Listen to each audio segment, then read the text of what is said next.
الجديد يا عم. خلاص كاس العالم للانديه اللي بقى من 6 فرق، خلاص كل سنه وانتم طيبين. كاس العالم اللي جاي بقى هيلم السنين بقى، 6 من اوروبا، 5 من افريقيا، 3 مش عارف من اسيا.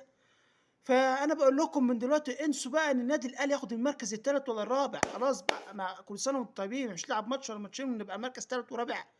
انسوا، احنا الاول كنا بناخد الثالث. انسوا بقى. البطوله اللي جايه هتبقى لما هنطلع من الدور الاول، مستوى اول تاني تالت، على بناء على الكره الهباب اللي عندنا في مصر. ده المستويات بتاعتنا اللي مؤشره كده، اللي بتأشر لكده. خلاص هيبقى في فرق كتير، والنادي الاهلي هيخش اكيد بنسبه 90%. بس اخره مركز، اخره هيطلع من الدور الاول. ما اعرفش هيقسموها ازاي، ده الخطه الجديده اللي هتتعمل. في حكايه المركز الثالث والرابع دي انسوها بقى، خلاص هتتنسي من الوجود. ليه؟ ان الفرق كتير هتكتر، وخلاص هتبقى بقى اهم بقى.